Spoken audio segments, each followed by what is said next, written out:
Réussir le DELF, adulte, niveau B2. Compréhension écrite. Leçon 2, activité 5. Identifier la fonction d'un texte, informer, convaincre. Première question, lisez cet article très clairement critique, c'est-à-dire que l'article est contre le sujet dans lequel il part, il le critique.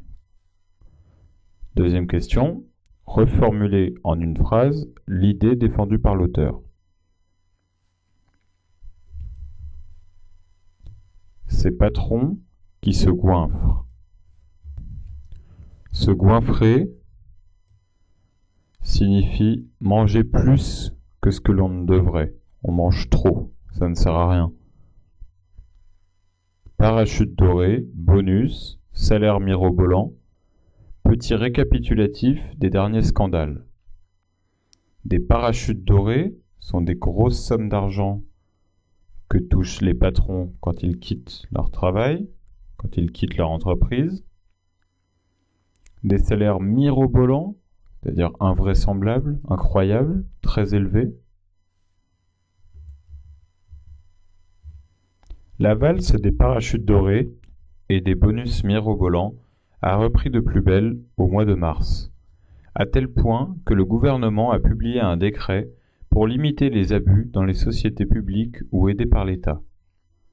Mais il est souvent difficile de s'y retrouver selon les entreprises, entre ce qui relève du bonus, de la retraite dorée et du parachute du même métal.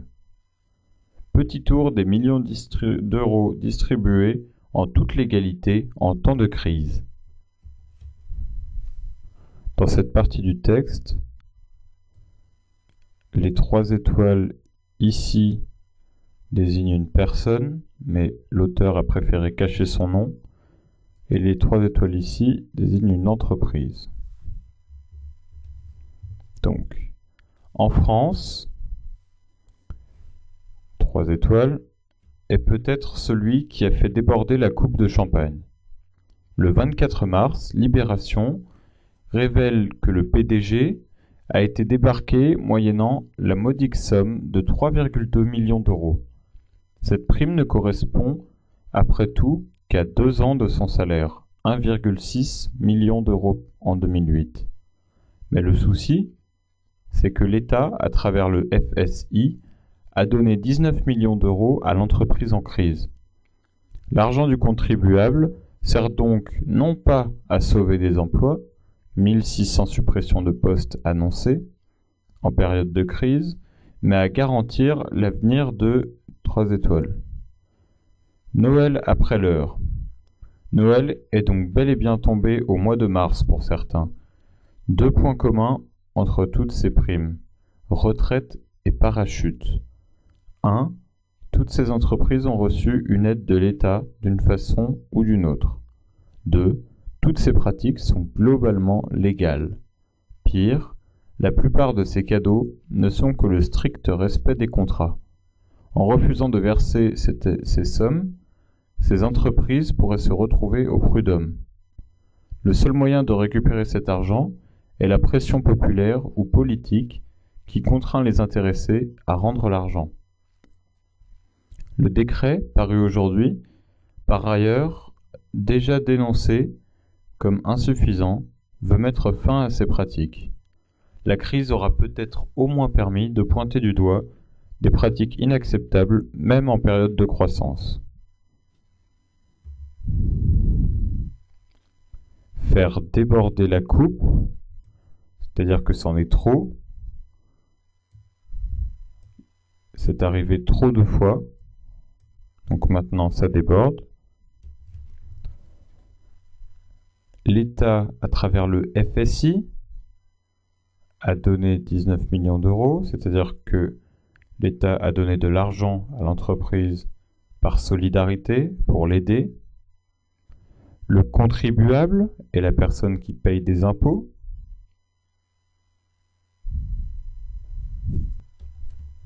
Se retrouver au prud'homme. Le prud'homme est un tribunal spécialisé dans les problèmes entre les salariés et leurs patrons.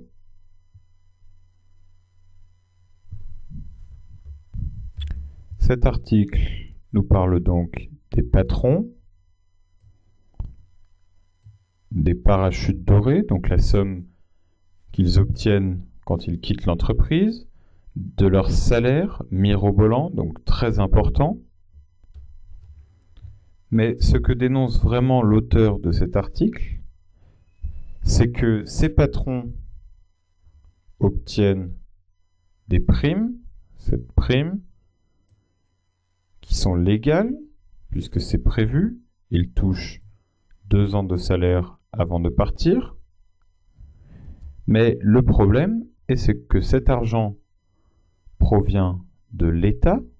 L'État, par exemple, avait donné à cette entreprise 19 millions d'euros. Mais l'argent qui provient de l'État provient bien sûr des impôts, donc du contribuable, celui qui paye les impôts. L'argent du contribuable est donc censé sauver des emplois, c'est-à-dire donner de l'argent aux entreprises pour qu'elles ne suppriment pas de postes, pour que les gens gardent leur travail. Et à l'inverse, cet argent va dans les poches des patrons. L'auteur de l'article exprime son indignation, donc son mécontentement, devant la rémunération de certains dirigeants, les patrons des entreprises, des grandes entreprises, notamment lorsqu'ils sont à la tête d'entreprises soutenues financièrement par l'État, c'est-à-dire que l'État leur donne de l'argent, donc par les citoyens, à travers l'impôt, les contribuables. Deuxième texte. Lisez maintenant l'article. Sous l'effet de la crise, les rémunérations des dirigeants ont nettement baissé en 2008. Puis, la journaliste prend-elle parti pour justifier ou désapprouver le niveau des rémunérations des dirigeants? Ou bien reste-t-elle neutre? Justifiez votre réponse en vous fondant, donc en justifiant, sur des éléments précis du texte. Donc, sous l'effet de la crise, les rémunérations des dirigeants ont nettement baissé en 2008. En progrès, mais peut mieux faire. Voilà l'esprit du rapport annuel sur les rémunérations des dirigeants des sociétés cotées en bourse en 2008. Publié mercredi 9 décembre par la société de conseil aux investisseurs Proxinvest, une référence. Ce cru était très attendu dans le contexte de crise économique et d'inévitable aggravation de la fracture sociale. Or, en 2008, la baisse des rémunérations a été nette et globale au sein du CAC 40, les 40 plus grands groupes, comme dans le SBF 120, ces 40 groupes, plus 80 entreprises plus petites. Ainsi, les présidents exécutifs du CAC 40 ont gagné en moyenne 3,6 millions d'euros en 2008, soit 20% de moins qu'en 2007. Déjà, une année de baisse, moins 17%. Il faut savoir reconnaître une baisse, et la souligner, commente Pierre-Henri Leroy, le président de Proxinvest. Pris ensemble, les dirigeants ont fait un effort de modération. Le code de l'AFEP-MEDEF, un code de bonne pratique édicté fin 2008, a joué son rôle. De fait, la décrue de rémunération est due à de moindres dotations de stock options et d'actions gratuites, cette dernière pratique étant sujette à critique, car gagnante à tous les coups. Mais si la situation s'améliore, Proxinvest conserve ses griefs, soulignant que la baisse des rémunérations est parfois plus subie que choisie. Quand on dit que c'est une référence, c'est-à-dire que c'est une entreprise qui est très reconnue dans son domaine, on l'écoute. Ce cru, c'est-à-dire cette récolte, donc cette année, l'aggravation, ça devient de pire en pire, ça devient plus grave. La fracture sociale, c'est la différence de revenus entre les plus riches et les plus pauvres.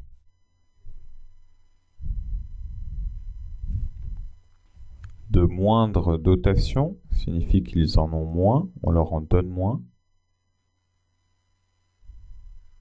Ces griefs, ces accusations, on pourrait dire. Il en va ainsi des bonus dont la baisse mécanique découle des moindres performances des entreprises. Surtout, le cabinet brocarde quelques dirigeants pour des rémunérations qu'il juge excessives.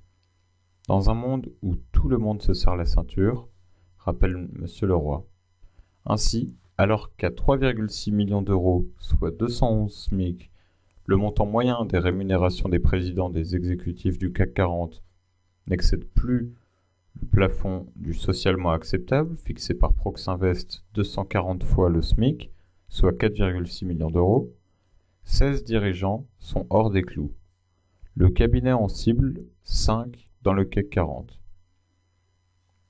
Notre marqueur social de 240 SMIC est subjectif, mais cet outil a le mérite d'exister et de constituer un repère, un rappel à l'ordre et à la réalité, estime Monsieur Leroy. Les rémunérations baissent, mais restent astronomiques. Le cabinet brocarde, c'est-à-dire qu'il interpelle quelques dirigeants. Se serrer la ceinture signifie on consomme moins, on dépense moins d'argent parce qu'on en a moins. Le SMIC est le salaire minimum légal en France. Il est d'environ 1 200 € net par mois. Être hors des clous, c'est-à-dire qu'il dépasse, il gagne plus ici. Des rémunérations astronomiques, comme dans les étoiles, les astres, donc très élevées. Il fallait donc retrouver le point de vue de la journaliste. Du début à la fin, on a seulement des citations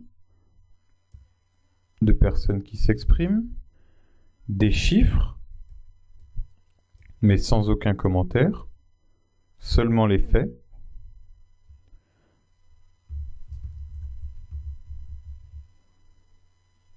Par exemple, dans la deuxième partie du texte, on apprend que 16 dirigeants gagnent plus que ce qui est acceptable. Malgré ça, on n'a aucun commentaire de la journaliste. La journaliste reste neutre du début à la fin. À aucun moment, elle ne commente les propos qu'elle cite, ni les constats du rapport qu'elle reprend dans son article. Lorsqu'elle écrit « en progrès mais peut mieux faire », au tout début du texte, même s'il n'y a pas de guillemets, il s'agit d'une reformulation objective de la conclusion du texte. Voilà l'esprit du rapport annuel, publié mercredi 9 décembre.